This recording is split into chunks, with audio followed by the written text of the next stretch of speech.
আসসালামু আলাইকুম। আজকে আমরা দেখব আপেক্ষিক বেগের কয়েকটা বিশেষ ম্যাথ দেখব। আর ভিডিওর লাস্টের দিকে দেখব থিওরি অফ রিলেটিভিটি থেকে আপেক্ষিক বেগের একটা সুন্দর প্রবলেম আছে, লাইক প্যারাডক্সের মতো, তো ওটা সলভ করব। তো আপেক্ষিক বেগ যদি ক্লাসিক্যাল ফিজিক্স থেকে আলোচনা করি, তো যখন একটা সিস্টেমে দুইটা মুভিং অবজেক্ট থাকে, লাইক টু ডি সার্ফেস, একটা টু ডি সার্ফেসে যদি দুইটা অবজেক্ট চলমান থাকে, আর এদের মধ্যে যদি বেগ আর ডাইরেকশনের পার্থক্য থাকে, তাহলে আপেক্ষিক বেগের ব্যাপারটা আসে। তো যদি একই ডাইরেকশনে দুটো অবজেক্ট যদি সেম বেগে চলে, তো আহ, একটা অবজেক্টের কাছে মনে হবে যেন আরেকটা অবজেক্ট স্থির আছে। আর যদি এদের মাঝে বেগের একটা ডিফারেন্স থাকে, তো একজনের কাছে মনে হবে যে আরেকজন একটু পিছিয়ে যাচ্ছে, আর যে একটু স্লো বেগে চলতেছে ওর কাছে মনে হবে যেন আরেকজন একটু সামনের দিকে দ্রুত আগায় যাচ্ছে। তো আমরা এই ব্যাপারটা লক্ষ্য করি যখন আমরা একটা মুভিং বাসের মধ্যে থাকি। তো দেখা যায় আমরা একটা বাসের মধ্যে আছি, তো সাইড থেকে আরেকটা বাস খুব ধীরে ধীরে আমাদেরকে ওভারটেক করতেছে, অথবা আমরা আরেকটা বাসকে খুব ধীরে ধীরে ওভারটেক করতেছি।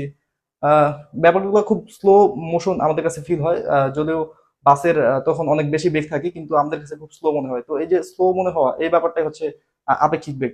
তো আহ, এর বিপরীত ঘটনা হচ্ছে আমরা যখন কোনো একটা বাসে মুভ করি, তো এর অপোজিট ডাইরেকশন থেকে আরেকটা বাস যখন আমাদেরকে ক্রস করে, তখন মনে হয় যেন খুব ফাস্ট ক্রস করতেছে। তো অ্যাকচুয়ালি ওদের বেগ অত বেশি বা অত কমও থাকে না। এটা হচ্ছে আপেক্ষিকতা। তো ওদের যে একটা বাসের সাপেক্ষে আরেকটা বাসের যে আপেক্ষিক বেগটা, এই বেগটা অ্যাকচুয়াল বেগের সমান না, অ্যাকচুয়াল বেগের বেশি অথবা অ্যাকচুয়াল বেগের কম। তো লাইক আমরা যদি একটা টুডি প্লেনে বা একটা টুডি সার্ফেসে, লাইক আমাদের বাসটা যদি এই ডাইরেকশনে চলমান থাকে, আরেকটা বাস যদি এর চেয়ে বেশি বেগে আমাদেরকে ক্রস করে, তো আমরা কিন্তু বাসটাকে মনে হবে যে ধীরে ধীরে ক্রস করতেছে। বা আমরা যদি ক্রস করি আরেকটা বাসকে, আমাদের মনে হবে যেন আমরা আরেকটা বাসকে খুব আস্তে আস্তে ক্রস করতেছি। তো এই ব্যাপারটা হচ্ছে আপেক্ষিকতা। তো এখানে আমাদের বাসের বেগটা যদি হয় লাইক 8 মিটার পার সেকেন্ড, তো আমরা যে বাসটাকে ক্রস করতেছি ওর বেগটা যদি হয় 5 মিটার পার সেকেন্ড, তো আমাদের কাছে মনে হবে যেন আমরা যে পাশের বাসটাকে বা স্লো যে বাসটা আছে ওই বাসটাকে আমরা মনে হয় যেন 8 - 5 = 3 মিটার পার সেকেন্ড বেগে ক্রস করতেছি। তো আমাদের কাছে এই যে 8 মিটার পার সেকেন্ড কিন্তু বেগটা তখন ফিল হবে না, আমরা ফিল করবো 3 মিটার পার সেকেন্ড। তো আমরা যে বেগটা ফিল করব, এই বেগটাই হচ্ছে আপেক্ষিক বেগ। তো এটা হচ্ছে স্ট্রেট লাইনের ক্ষেত্রে। এখন যদি অপোজিট ডাইরেকশন হতো, লাইক আমাদের বাসটা যেটা 8 মিটার পার সেকেন্ডে বেগে চলতেছে, লাইক যদি ডান দিকে চলতে থাকে, আরেকটা বাস যদি 5 মিটার পার সেকেন্ড বেগে অপোজিট ডাইরেকশনে চলে, তো আমাদের কাছে মনে হবে যেন অপর যে বাসটা ছিল ওইটা 8 + 5 = 13 মিটার পার সেকেন্ড বেগে আমাদেরকে ক্রস করে গেল। যদি ওই বাসটার বেগ ছিল মাত্র 5 মিটার পার সেকেন্ড, তো আমরা এখানে ফিল করবো ওই বাসটার বেগ ছিল 13 মিটার পার সেকেন্ড। তো এই ব্যাপারটা হচ্ছে আপেক্ষিকতা। এখন এগুলা ছিল স্ট্রেট লাইনের ব্যাপারে। তো এরা একটা অ্যাঙ্গেলেও মুভ করতে পারে। তো সেট হচ্ছে আমাদের বাসটা চলতেছে 8 মিটার পার সেকেন্ড বেগে, আরেকটা বাস চলতেছে 5 মিটার পার সেকেন্ড বেগে, বাট চলতেছে 30 ডিগ্রি অ্যাঙ্গেলে। তো এই ক্ষেত্রেও আপেক্ষিকতা কাজ করবে, আমরা একটা আপেক্ষিক বেগ দেখব। তো এই ক্ষেত্রে ওদের আরেকটা ভিন্ন ডাইরেকশনও দেখব। তো এই ডাইরেকশনটা হচ্ছে উম, এখানে আমাদের বাসটা যদি আমরা যদি ধরি এ বাস, আর যে বাসটার আপেক্ষিক বেগ আমরা মেজার করতেছি এই বাসটা যদি হয় বি বাস, তো এখানে এই যে আপেক্ষিক বেগের প্যারামিটারটা এটা আমরা প্রকাশ করব। ভি হচ্ছে velocity, V for velocity, V B A. তো ভি বি এ এর মানে হচ্ছে বি এর আপেক্ষিক বেগ এ এর সাপেক্ষে। তো আমরা এতে আছি, আমরা এ থেকে বি কে মেজার করতেছি, মানে বি এর আপেক্ষিক বেগ বের করতেছি। তো ভি বি এ হচ্ছে এ এর সাপেক্ষে বি এর আপেক্ষিক বেগ। এই বেগটা হবে আহ, এখানে যার সাপেক্ষে মেজার করব তাকে মাইনাস করতে হবে। So V B minus V A. তো এখানে ভেক্টর হিসাব হবে। তো VB minus VA is actually VB plus minus VA. এর মানে হচ্ছে আমি যদি ভি এর ডাইরেকশনটা হচ্ছে 180 ডিগ্রি রোটেট করাই দিই, এরপরে আমরা যদি এর যে ট্যানজেন্টটা পাবো, মানে এর যে লব্ধি বেগটা পাবো, এটাই হচ্ছে আমাদের আপেক্ষিক বেগের আহ, মান আর আপেক্ষিক বেগের ডাইরেকশন। তো তখন এই বেগটা আর আমরা হিসাব করবো না, এটা হচ্ছে -8 মিটার পার সেকেন্ড ছিল, এই যে মাইনাস ভি এ নিলাম, আর ভিবি এর জায়গায় ভিবি থাকবে। আর এদের যে ট্যানজেন্টটা এটা হচ্ছে একটা সামান্তরিক যদি আঁকি, এর যে কর্ণ, এই কর্ণটা হচ্ছে এদের ট্যানজেন্ট। তো এখান থেকে আমি এর মান পাবো আর এর ডাইরেকশনটাও পাবো। লাইক এটা যদি থেটা হয়, তো এটা যদি হচ্ছে আমার পি ভেক্টর হয় আর এটা যদি কিউ ভেক্টর হয়, তো থিটা আমি যেভাবে বের করব, যে tan theta is equal to Q sine alpha divided by P plus Q cos alpha. এখানে আলফা ছিল হচ্ছে আমার কিন্তু 30 ডিগ্রি না, আলফা হচ্ছে যখন এই ভেক্টরটা ডান দিকে ছিল তখন আলফা 30 ডিগ্রি ছিল, কিন্তু এক্ষেত্রে আলফা হচ্ছে আবার যে আলফা ইজ ইকুয়াল টু 180 - 30, এর মানে হচ্ছে 150 ডিগ্রি। তো এখানে আমরা 150 ডিগ্রি ইউজ করব, তাইলে আমি কিন্তু এই যে 8 মিটার/সেকেন্ডের সাথে থিটা পাবো।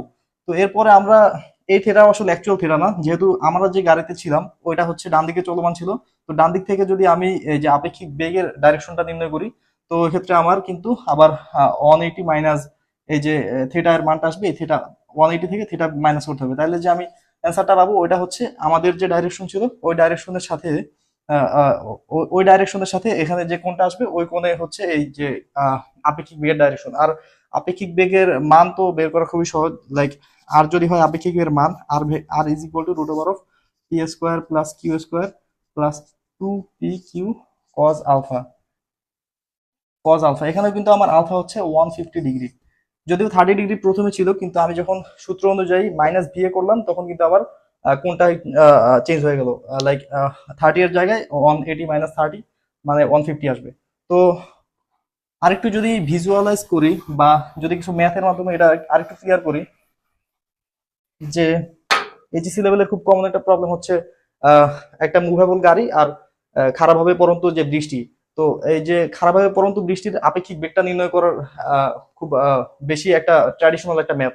তো এই ম্যাথটা যদি একটু ভিজুয়ালাইজ করি, লাইক এটা যদি রাস্তা হয়, এখানে যদি একটা গাড়ি মুভেবল থাকে, লাইক মুভ করতেছে কোনো একটা সার্টিন ভেলোসিটিতে, তো আমরা কল্পনা করি এখানে একটা বৃষ্টির ফোঁটা এটা পড়তেছে, স্ট্রেট পড়তেছে, এখানে কোনো বাতাস নাই, কল্পনা করি এই সিস্টেমে কোনো বাতাস নেই। তো এই গাড়ি চলতেছে, তো সে টু সে 1 সেকেন্ড পরে এই গাড়ি আসলো এখানে, আরো 1 সেকেন্ড পর মানে 2 সেকেন্ড, টোটাল 2 সেকেন্ড পর গাড়ি আসলো এখানে। তো লাইক বৃষ্টির যদি এখানে থাকতো, তো আমরা প্রথমে দেখবো যে বৃষ্টি হচ্ছে এখানে ছিল, এরপরে বৃষ্টি তো পড়বে। তো প্রথম 1 সেকেন্ড যখন পার হতেছে সে টু সে বৃষ্টি এখানে আসলো ফার্স্ট 1 সেকেন্ডে, পরে সেকেন্ড 1 সেকেন্ডে মানে 2 সেকেন্ডে, মোট 2 সেকেন্ড পরে বৃষ্টি ধরে এখানে আসলো। তো 1 সেকেন্ড পরে বৃষ্টিও নিচে আসছে, আমাদের গাড়িও সামনে গেছে, তো আমরা কিন্তু বৃষ্টির বেগটা দেখতেছি এখানে। তারও 1 সেকেন্ড পরে মানে মোট 2 সেকেন্ড পরে আমরা বৃষ্টি দেখতেছি এখানে। তো আলটিমেটলি আমরা আসলে আপেক্ষিক বেগের ক্ষেত্রে যেটা হয়, আমরা যেই স্ট্রাকচারের মধ্যে আছি বা আমরা যেই সিস্টেমের মধ্যে আছে ওই সিস্টেমটা যদিও মুভ করে, কিন্তু ওই সিস্টেমটা হচ্ছে আমরা সবসময় স্ট্যাবল কল্পনা করি। তো আমরা যদি গাড়িকে স্ট্যাবল কল্পনা করি, ওই ক্ষেত্রে হচ্ছে বৃষ্টি যদিও সোজা পড়তেছিল, কিন্তু আমাদের কাছে মনে হবে যে বৃষ্টির বেগটা ছিল এই যে এই বরাবর। কারণ আমরা যখন যদি গাড়িটা আমার স্থির কল্পনা করি, তো আমাদের কাছে প্রথম এখানে যদি 3টা স্টেপ ধরি, first step, second step, third step, তো প্রথমে আমাদের মনে হইতেছিল যে বৃষ্টি এখানে এই বিন্দুতে ছিল। তো দ্বিতীয় ক্ষেত্রে কিন্তু আমাদের এই যে ডিস্টেন্সটাও একটু কমে গেছে আর হেডটাও একটু কমে গেছে, মানে দ্বিতীয় ক্ষেত্রে বৃষ্টি এখানে মনে হইতেছিল। তো দ্বিতীয় ক্ষেত্রে বৃষ্টি আসলে যদি গাড়ি স্থির কল্পনা করি, তো এখানে যদি স্ট্রেট লাইন আঁকি, তো দ্বিতীয় ক্ষেত্রে আমাদের মনে হবে যে বৃষ্টি এখানে ছিল এই পয়েন্টে। আর 2 সেকেন্ড পরে মানে যে স্টেপটা থার্ড স্টেপে আমাদের কাছে মনে হবে যে বৃষ্টি এই বরাবর ছিল, এখানে আসছে, যে ডিস্টেন্সটাও কমে গেছে আর হেডটাও কমে গেছে। তো আমরা যদি গাড়ি স্থির কল্পনা করি, মানে যেখান থেকে বৃষ্টির আপেক্ষিক বেগটা মেজার করতেছি, তো ওই যে স্ট্রাকচারটা যদি আমরা স্থির কল্পনা করি, লাইক গাড়িটা যদি আমরা স্থির কল্পনা করি, বৃষ্টি যদিও প্রকৃতপক্ষে এই বরাবর পড়তেছিল, তো আমাদের কাছে মনে হবে যে বৃষ্টি এই ডাইরেকশনে পড়তেছিল। তো এটা ছিল একটা বৃষ্টির ফোঁটার ক্ষেত্রে হিসাব। তো এখানে যেহেতু হাজার হাজার অসংখ্য বৃষ্টির ফোঁটা থাকবে, সবগুলো বৃষ্টির ফোঁটার ডাইরেকশনটা হবে এই যে এটা সমান্তরালে। তো আলটিমেটলি আমরা বৃষ্টির যে খারাপ বেগটা ছিল, এটা আমাদের কাছে আমাদের জন্য এই বৃষ্টির বেগটা একটা অ্যাঙ্গেলে হচ্ছে বৃষ্টি আমরা দেখতেছি, বা আমরা একটা অ্যাঙ্গেলে গাড়িতে বৃষ্টি হচ্ছে অ্যাটাক করতেছে বৃষ্টির ফোঁটাগুলো। তো এটা আমরা যেভাবে বের করি যে গাড়ির বেগটা যদি হয় ভি আর বৃষ্টির বেগটা যদি হয় ভি আর ভি রেইন, আর এটা হচ্ছে ভি কার্ভ। তো এখানে বৃষ্টি পড়তেছিল খারাপভাবে আর গাড়ি যাচ্ছিল ডান দিকে, যদি 90 ডিগ্রি অ্যাঙ্গেলে থাকে। এখানে যদি যেহেতু কোনো বাতাস আমরা কনসিডার করতেছি না, তো এক্ষেত্রে আমরা যেহেতু আহ, যে রেইন মানে বৃষ্টির আপেক্ষিক বেগ বের করব, তো সেই বেগটা আপেক্ষিক বেগটা লিখবো এভাবে যে ভি আর সি, মানে বৃষ্টির আপেক্ষিক বেগ কারের সাপেক্ষে। তো এটা হবে আমার ভি উম, আহ, যার সাপেক্ষে তাকে মাইনাস, মানে ভি রেইনটা থাকবে, এর থেকে মাইনাস করতে হবে ভি কারকে। তো আমি ভি কারের ডাইরেকশন যদি চেঞ্জ করে দিই, তো আমি পাচ্ছি মাইনাস ভি কার। তো এটা তখন আর কনসিডার করবো না। এরপরে এদের যে ট্যানজেন্ট, এটাই হচ্ছে আমার আপেক্ষিক বেগ। তো এদের ট্যানজেন্টটা হবে এই বরাবর, হ্যাঁ এই বরাবর। এখান থেকে আমি অ্যাঙ্গেলটা বের করতে পারবো ট্যান থিটার সূত্র দিয়ে অ্যাঙ্গেলটা বের করতে পারবো। আর এদের যে লব্ধি বেগটা বের করবো আমি পিথাগোরাসের সূত্র দিয়ে। তো এইভাবে কিন্তু এই যে বেগটা এটা ছিল আমার এই যে বৃষ্টির আপেক্ষিক বেগটা। তো এতক্ষণ যে আলোচনাগুলো করলাম বা ও ও আচ্ছা, এছাড়া এগুলো ছিল হচ্ছে 90 ডিগ্রি অ্যাঙ্গেল অথবা স্ট্রেট লাইনের ক্ষেত্রে। তো আমরা যদি দুটা বস্তু আচ্ছা, স্ট্রেট লাইনে যদি না থাকে বা একটা অ্যাঙ্গেলে যদি মুভ করে, তো ওই ক্ষেত্রে যে হিসাবটা হবে বা ওই ক্ষেত্রে সূত্রটা আমি আগে দেখাইছি। আর এটা ছিল হচ্ছে যদি 90 ডিগ্রি অ্যাঙ্গেলে থাকে, আর সবার শুরুতে দেখছিলাম যদি স্ট্রেট লাইনে একই ডিরেকশনে বা অপোজিট ডাইরেকশনে থাকে। তো এতক্ষণ যে আলোচনা করা গুলা করা হয়েছে এগুলা ছিল হচ্ছে ক্লাসিক্যাল ফিজিক্সের। Classical physics.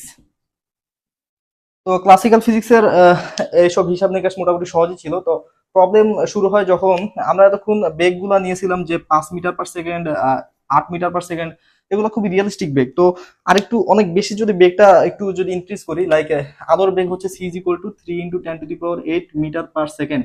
তো আমাদের যে আমরা যেই বস্তু নিয়ে হচ্ছে এক্সপেরিমেন্ট করতেছি, এই বস্তুর বেগটা যদি 0.1 সি হয়, মানে আলোর বেগের 10 ভাগের 1 ভাগ হয়, তখনই ঝামেলা শুরু হয়, তখনই আমাদের হচ্ছে ক্যালকুলেশনে অনেক ম্যাসিভ একটা এরর দেখা যায়। তো ওই এররটা যাতে না আসে এই জন্য 0.1 সি এর থেকে আলাদা একটা ফিজিক্সের জগৎ শুরু হয়। তো ওই ফিজিক্সটা হচ্ছে আমাদের মডার্ন ফিজিক্স।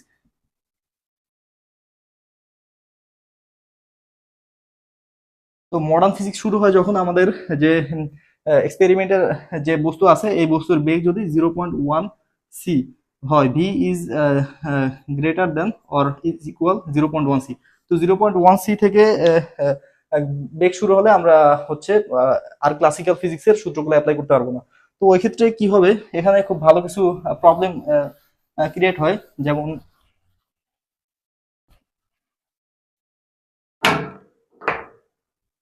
তো একই সরলরেখা বরাবর যদি দুইটা বস্তু অপোজিট ডাইরেকশনে চলমান থাকে, কিন্তু এদের বেগ যদি হয় আলোর বেগের অর্ধেক, 0.5 সি, 0.5 সি, তখন আমরা হচ্ছে ক্লাসিক্যাল ফিজিক্সের পার্সপেক্টিভে যদি হিসাব করি, তো আমরা পাচ্ছি যে একটা বস্তু সাপেক্ষে আরেকটা বস্তুর যে রিলেটিভ ভেলোসিটি, আপেক্ষিক বেগটা হবে কিন্তু আমার 1 সি, মানে আলোর বেগের সমান। কিন্তু আইনস্টাইনের স্পেশাল থিওরি অফ রিলেটিভিটির মতে যে পৃথিবীর বা বিশ্বের কোনো ধরনের বেগই আসলে আলোর বেগ মানে সি 3 × 10⁸ এর সমান তো হইতে পারে না, এমনকি আসলে রিয়েলিস্টিক্যালি বা প্র্যাকটিক্যালি এর কাছাকাছি যাওয়া সম্ভব হয় না এখন পর্যন্ত। তো আইনস্টাইনের থিওরি অফ রিলেটিভিটি অনুযায়ী আলোর বেগকে কোনো বেগই আলোর বেগকে ক্রস করতে পারবে না বা আলোর বেগের সমানও হতে পারবে না। তো এই যে সিস্টেমটা, এটা যদি আমরা ক্লাসিক্যাল ফিজিক্স দিয়ে ব্যাখ্যা করতে চাই, তো সেক্ষেত্রে কিন্তু খুব ম্যাসিভ একটা এরর দেখা যাইতেছে। তো এক্ষেত্রে আসবে আমাদের স্পেশাল আরেকটা সূত্র, যেটা হচ্ছে এই যে মডার্ন ফিজিক্সের যত সিস্টেম আছে এই সিস্টেমে আপেক্ষিক বেগ নির্ণয় করার যে সূত্র। তো ওই সূত্রটা হচ্ছে যে ভি বি এ, মানে বি এর আপেক্ষিক বেগ এ এর সাপেক্ষে। তো এক্ষেত্রেও এর বেগটা মাইনাস হবে, like V B minus V A. কিন্তু এটাকে আরেকটা জিনিস দিয়ে ভাগ করতে হবে, divided by 1 - V A into V B divided by C square.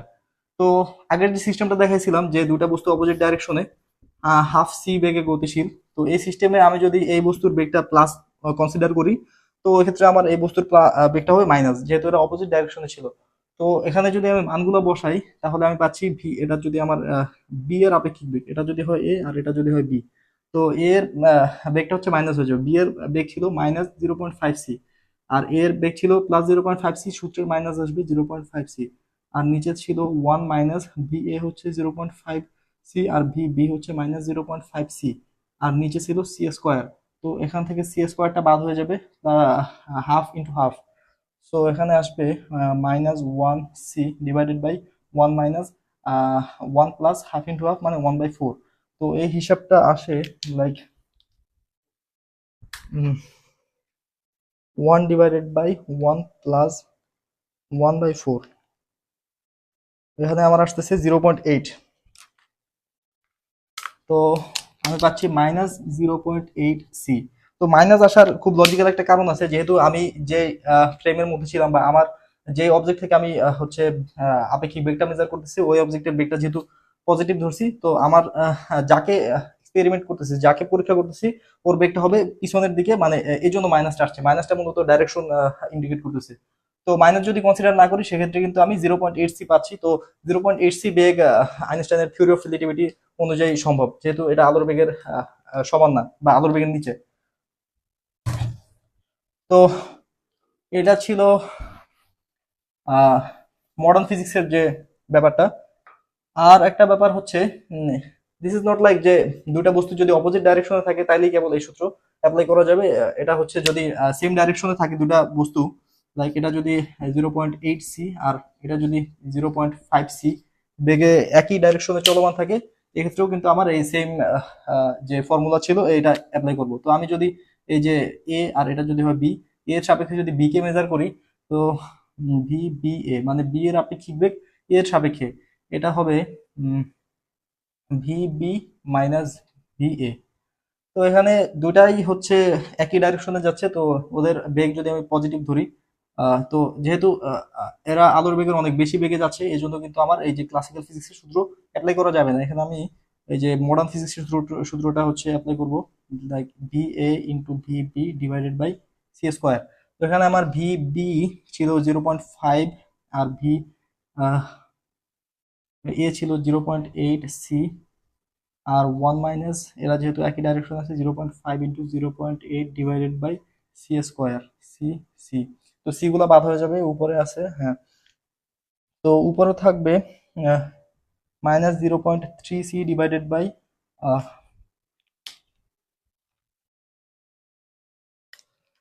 1 - 0.5 into 0.8। তো এটা আসতেছে যে 0.6 is equal to 0.3 divided by 0.6 মানে হচ্ছে হাফ, 0.5 সি মাইনাস। তো এখানেও মাইনাসের একটা লজিক আছে যে যেহেতু আমরা 0.8 সি বস্তু থেকে 0.5 সি বেগে যে বস্তু চলতেছে ওর আপেক্ষিক বেগ নির্ণয় করতেছি। তো এখানে মাইনাস মানে হচ্ছে এর ডাইরেকশনটা হচ্ছে অপোজিট হয়ে যাবে, মানে ওর জন্য এই যে এ বস্তুর জন্য বি বস্তুর আপেক্ষিক ভেক্টর যদি আমি ভেক্টর দিয়ে ইন্ডিকেট করি, লাইক এমন একটা ভেক্টর আসবে যার মান হচ্ছে আমার 0.5 সি, মানে পিছনের দিকে। ওর কাছে মনে হবে যে এই যে বি বস্তু পিছনের দিকে 0.5 সি বেগে মুভ করতেছে। তো এটা ছিল আমার যে মডার্ন ফিজিক্সের যত সিস্টেমে এই সূত্র অ্যাপ্লাই করব। আর এখানে যদি আমরা আরেকটু ডিপ ক্যালকুলেশনের কথা চিন্তা করি, লাইক দুটা বস্তু যদি অনেক বেশি বেগে মানে আলোর বেগের কাছাকাছি বেগে অ্যাঙ্গেলে একটা অ্যাঙ্গেলে যদি মুভ করে, তো ওই ক্ষেত্রে আমরা ভেক্টরের হিসাব আসবে, তো ওই হিসাবগুলো অনেক বেশি জটিল। তো আমি আজকে ওই হিসাবগুলোতে যাচ্ছি না। তো এটা ছিল আমাদের মডার্ন ফিজিক্স। আর মডার্ন ফিজিক্সের আরেকটা ভার্সন বা মডার্ন ফিজিক্সের আরেকটা চ্যাপ্টার হচ্ছে আমাদের যে কোয়ান্টাম ফিজিক্স।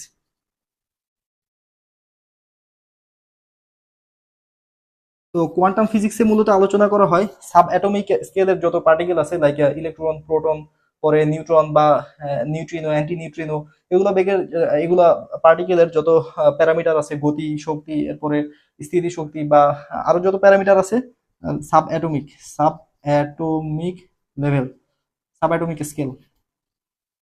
তো সাবঅ্যাটমিক স্কেলের সিস্টেমের ক্ষেত্রে সাবঅ্যাটমিক পার্টিকেলের জন্য কিন্তু আমরা ক্লাসিক্যাল ফিজিক্সের সূত্রগুলো অ্যাপ্লাই করতে পারতেছি না। তো যখন মডার্ন ফিজিক্স, সাবঅ্যাটমিক এই যে কোয়ান্টাম ফিজিক্স, এটাও কিন্তু মডার্ন ফিজিক্সের একটা পোর্শন আর কি। তো এই যে মডার্ন ফিজিক্স বা কোয়ান্টাম ফিজিক্সের মধ্যে কিন্তু আমরা ক্লাসিক্যাল ফিজিক্সের যত সূত্র ছিল ওগুলা অ্যাপ্লাই করতে পারতেছি না। তো এই ছিল প্যারাডক্সটা যে আলোর বেগকে কখনোই আরেকটা ব্যাপার ছিল যে যদি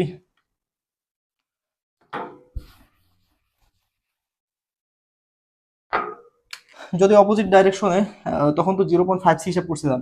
এখন যদি আরো বেশি দিয়ে হিসাব করি, একটা 0.8 সি আর একটা 0.7 সি বেগে মুভ করে, তো এটা যদি আমার এ বস্তু হয় আর এটা যদি বি হয়, তো আমি যদি বি বস্তুর আপেক্ষিক বেগটা এ বস্তুর সাপেক্ষে হিসাব করি, তাহলে সূত্রটা আসে যে V B minus V A divided by 1 - V A into V B divided by C square. তো এক্ষেত্রে আমার ভিবি এই বেগটা যদি প্লাস ধরি, এই বেগটা আসবে মাইনাস।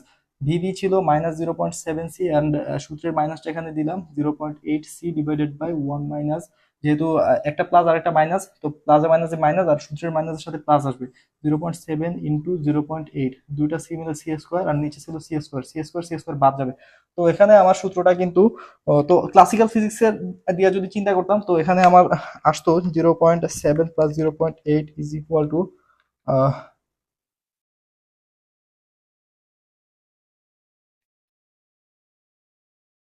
এখানে আসতো 1.5 সি। এই যে একটা বস্তুর সাপেক্ষে আরেকটা বস্তুর আপেক্ষিক বেগটা আসতো 1.5 সি, যেটা আলোর বেগের চেয়ে আরো 1.5 গুণ বেশি। তো এটা তো কখনোই সম্ভব না। তো দেখা যাক যে মডার্ন ফিজিক্স সূত্র দিয়ে কি আসে, এটা কি আলোর বেগকে ক্রস করে নাকি আলোর বেগের ভিতরেই থাকে। তো এখানে যদি হিসাবটা করি, -0.7 -0.8 ডিভাইডেড বাই 1 প্লাস 0.7 ইন্টু 0.8। তো এখানে আসতেছে -0.96 সি। তো আলোর বেগের খুব ক্লোজ একটা বেগ, কিন্তু আলোর বেগকে টাচও করে নাই, আলোর বেগকে ক্রসও করে নাই। তো এটাও রিয়েলিস্টিক একটা অ্যান্সার। এখানে মাইনাস মানে হচ্ছে একটা বস্তু সাপেক্ষে আরেকটা বস্তুর যে আপেক্ষিক বেগটা, এটা হচ্ছে অপোজিট ডাইরেকশনে।